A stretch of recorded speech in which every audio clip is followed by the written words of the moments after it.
Hello and welcome to Business Class. Ahead on the program, our interview with the president of Royal Caribbean Cruises, the Gold Coast startup that links professional photographers with travelers, and Hobart flagged for a luxury collection hotel. We'll get to all of that in the next half hour or so. But first, Virgin Australia cancelling its plans to operate flights between Perth and Abu Dhabi. The inaugural service was set to take place on April the 4th, but the carrier now says that subsequent changes in market conditions have made the route no longer viable. For more on this and plenty more besides, I'm joined by Bruce Piper from Travel Daily. Bruce, welcome to the program. Thanks, Annie. So Virgin shifting gears when it comes to the Abu Dhabi plan. So why have they cancelled the route? Well, first of all, it wasn't 4th of April, it's actually June. So in April, they're launching a new flight from Melbourne to Los Angeles, but they announced it all around the same time. Okay. But yes, it has come, a few months before the launch. They're saying market conditions, and certainly this would be a route that would be feeding into European traffic, and there's a huge amount of overcapacity between Australia and Europe at the moment, and so fares are very cheap. It's incredible how cheap the fares are, and so difficult for an airline to make money, and they've decided that discretion is the better part of valour. Yeah, I wonder what would have been the real benefit to travelers, business travelers, from this Virgin Abu Dhabi route over, say, that's offered by, Etihad? Well, nothing at all, and they're very close alliance partners. Obviously, Etihad is a major shareholder in Virgin Australia as well. Essentially, it's about shifting capacity, so they would have boosted, it was 3 extra flights between Perth and Abu Dhabi. I presume that the Etihad flights on that route are quite full, but they've obviously decided that they can manage the capacity without these 3 extra Virgin Australia flights. Yeah. Something else that's interesting about it is that they've also pulled out of their Sydney Abu Dhabi route. So essentially Virgin Australia is concentrating on the US market for its long-haul strategy, but also China. And so the story behind it really is probably that the aircraft that were earmarked to operate that route to Abu Dhabi from Perth, they're ideal to operate into China, and Virgin's just announced quite a big plan to an alliance with HNA.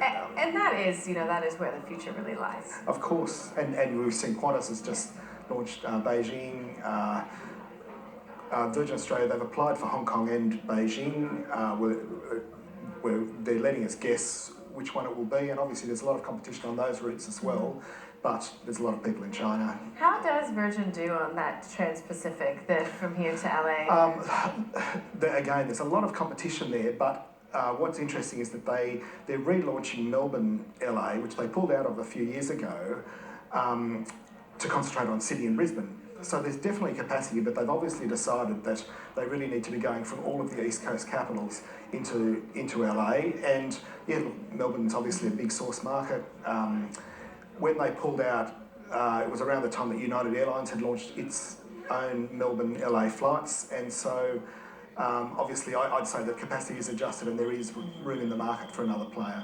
All right, and those, as you mentioned, those tickets so cheap right now, it's hard to believe. Yeah. Speaking of Virgin, Velocity, it seems like everywhere you go, every week we're talking about a new partnership being formed, and this time around it's with Energy Australia. So what are the details of that? So this is an interesting one, I think that probably everyone's looking and thinking, how obvious is it? People aren't particularly tied to their energy provider. You can just switch, it's not like they've got to change the connection or anything into your house. And so they're all looking for an edge, and so what this does is gives Velocity members the opportunity to earn points if they sign up. Initially there's a 20,000 point bonus, I think, if you switch to Energy Australia, and then every year on the anniversary of your contract renewal, you get another 2,000 points. Sounds pretty good. Yeah, good for doing nothing really. Yeah. And you rate it? Yeah. Would you sign up? I would, yeah. I think, all of us get offered all these energy offers all the time. If there's something you can earn points on, why not? It's always on my list of things to do. Yeah, to visit all of those contracts that I think I'm locked into. Yeah. Anyhow, Virgin Hotels as well. Yeah. So Virgin is looking to expand its footprint. First property in San Francisco. So why would it pick San Francisco? It's opportunistic, obviously. So Virgin is, a very strong brand around the human headline, Sir Richard Branson, and So they have partnered with a developer in this one, and property developers are always looking for new ways to maximise the value of their asset. And in this case, aligning with a brand like Virgin is a way to differentiate yourself from the competition. What's interesting about San Francisco is that it's also the headquarters, if you like, of Virgin America, which is an airline which is merging with Alaska Airlines, but so San Francisco is sort of seen as a strong brand. There he is, yeah, that's the one.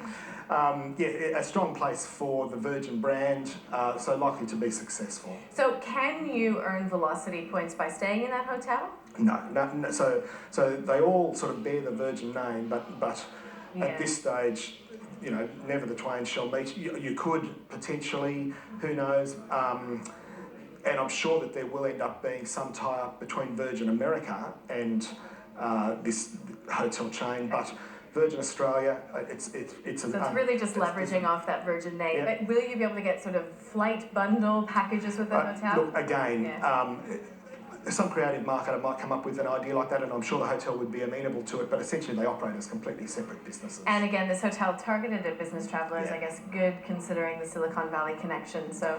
Yeah, San Francisco is, you know, there's a lot going on there. It's downtown, and I think that Virgin Hotels also has a property earmarked for Silicon Valley, but Silicon Valley is a fair way out of town for San Francisco. There's definitely a place for more properties downtown. Yeah, and San Fran is not all about Silicon Valley because of course Twitter got huge tax breaks. So this is an aside for setting up shop in the downtown area. So there's lots going on there as well. Yep. Let's switch to Emirates. Yeah. Excuse me. We've heard a lot about this ITB Berlin trade show. So it's, I guess, scheduled to make all these revelations at that show. Tell us a little bit about it. So ITB is a very huge business-to-business trade show in Berlin, obviously, every year. It's really, I'd say it's the biggest. All the hoteliers, airlines, anyone who's involved in the travel industry is on show there. And obviously, many of the exhibitors take the opportunity to make major announcements. In this case, Emirates has, I think, sort of stolen the show in terms of the Australian market by announcing that they're going to revamp the in-flight bar on the A380, which for Aussie travellers, that's a big deal. No comment. So, yeah, we spoke about Qatar Airlines again, launching super business class at that same Berlin ITB show. Some think that it could be a game changer. I mean, is Emirates worried about that? Or? Oh, look, every new seat is a game changer. It's an arms race. And of course, Emirates will be closely watching, and Etihad and Singapore Airlines and Qantas, everyone watches what their competitors are doing. Qatar is a very innovative airline and they invest a huge amount in their products and services, and I've no doubt it will be an amazing thing. A few years ago we saw Etihad launching its new business class and the Residence, the in-flight apartment in the sky. Emirates, of course, constantly innovating. They've now got 93 of these A380s, and this new bar is going to have, the bar is very popular on the A380, and in fact, if I'm ever lucky enough to fly business class with Emirates, I never want to sit down the back of the cabin because you're too close to the bar. But they're also putting in soundproof curtains, so that will be a good thing. Oh, so it's too noisy. It's too noisy, because it is a fantastic thing. It's a nice place to socialise. Hey, can you enlighten me, because I've never flown business class in Etihad with a bar. Do you have to put on a seatbelt when you're sitting on a bar stool, or are you just standing up? No, you're just standing up. You're just standing up. So in the Emirates business class lounge, it's at the back of the A380 on the upper deck, and obviously, no, if the seatbelt sign is on, no, you've got to go back to your seat. Yes. Gosh. What is new with this new one is they are putting more seats into the bar, so mostly you're standing around, but in this case, you will be able to sit as well. That was a very public plea for any airline. Transparent, very transparent. I'm Australian, I like bars. Okay, let's talk Marriott Luxury Collection, because it's coming to Australia. So what is the deal? So this is really quite a major project for Hobart, and Tasmanian tourism has really undergone a renaissance in recent years, really around the Mona Art Gallery, Museum of Old and New Art, I think it is, built by a gambling billionaire, and it's just put the eyes of the world on it, and now Marriott has come in, Marriott, this hotel giant, and they're investing a lot of money to build a new hotel in Parliament Square, I think in Hobart, and it's further evidence of the renaissance in Tasmanian tourism to to a different style of tourist, perhaps not so much seeking the wilderness experience, although there's all sorts of things like that. I love it, but it's beautiful because it's a small enough place that you can have a little bit of both. You can do the city experience and then also get out into the country. So as far as that luxury collection brand goes, I mean, do we have any idea of how big this hotel might be, what it will feel like? So it's 128 rooms.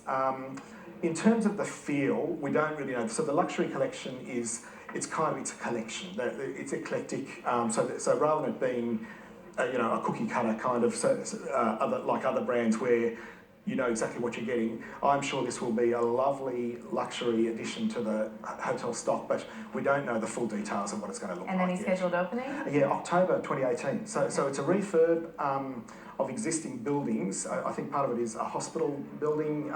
So the buildings, I assume, are all there, but they're sort of fitting them out as hotel rooms, and so quite a quick sort of 18-month turnaround. Well, another reason to visit beautiful Tasmania. Yeah, absolutely. Bruce, thanks for coming in. My pleasure. Thank you. Bruce Piper there joining us from Travel Daily. We have to take a short break, but coming up on Business Class, we'll be speaking with part of the team behind the startup Travel Shoot.